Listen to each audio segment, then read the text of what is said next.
Your new customer is a machine. How AI agents buy and why your brand is currently losing sales. For 20 years, you have spent millions of dollars on lifestyle photography to convince humans to buy products. Now a cold piece of software is standing between your digital shelf and the person holding the wallet. This software does not care about your brand story or the emotional resonance of your hero video content. It only scans for structured data points like delivery speed and price to make a final buying decision. How will your marketing strategy survive when the person who actually pays you never sees your beautiful website? The shift happened in 3 moves. Search gave way to conversation, and conversation gave way to full delegation of the purchase itself. A shopper used to type keywords, scroll results, and weigh options with their own judgment and their own eyes. Then AI assistants arrived, and shoppers started asking questions instead of typing fragmented keyword strings into a box. Now the final move is underway, and it changes everything a seller thought they understood about the path to purchase. The agent doesn't just recommend a product, it selects one, checks out, and closes the transaction without the human ever visiting your store.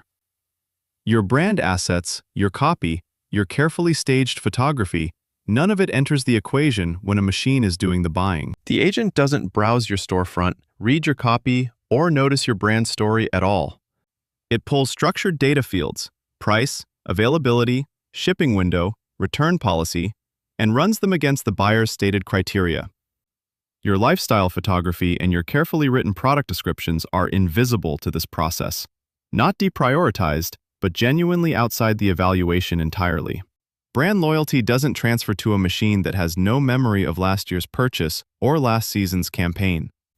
The agent treats every selection as a cold calculation, weighting delivery certainty almost as heavily as price itself. A product that might arrive in 4 days loses to one that will arrive in 2, even at a higher cost. Inconsistent stock data, mismatched attributes, or a missing return window can eliminate you before a single comparison is made. What sellers spent years building, trust, aesthetic, story, operates on a channel the agent simply doesn't open. The infrastructure that decides which agent sees your product at all is being built right now. 3 companies are quietly building the infrastructure that decides which products get bought and which get skipped entirely. Amazon's approach is the most aggressive because they own every layer of the transaction, from the agent to the warehouse. Rufus fields the question. Buy for Me executes the purchase, and Prime Fulfillment closes the loop before a competitor even gets considered. That vertical integration means Amazon's agent will almost always favor Amazon's catalog, and sellers outside that ecosystem face a structural disadvantage they can't charm their way out of. Google is playing a different game, building agent commerce into search and shopping through what they call the Universal Cart Protocol, an open standard that any retailer can connect to. OpenAI's shopping layer inside ChatGPT pulls from the open web, which sounds like opportunity but only reaches sellers whose product data is clean enough to be parsed. So the strategic fork is real.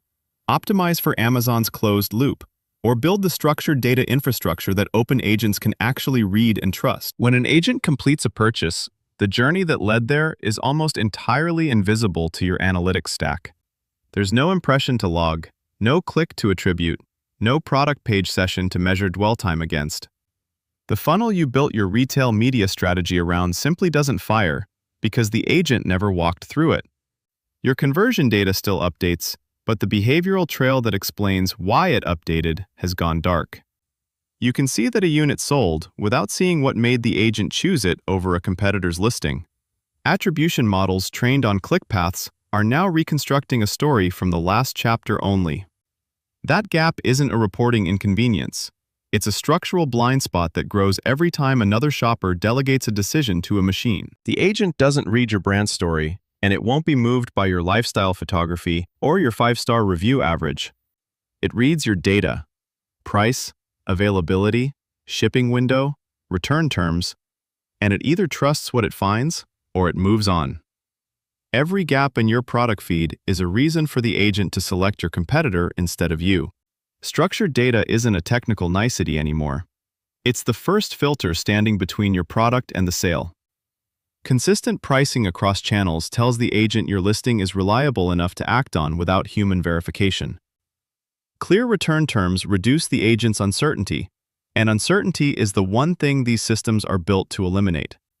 Sellers who treat data hygiene as an operational discipline will be selected again and again, while sellers who treat it as an afterthought will simply become invisible.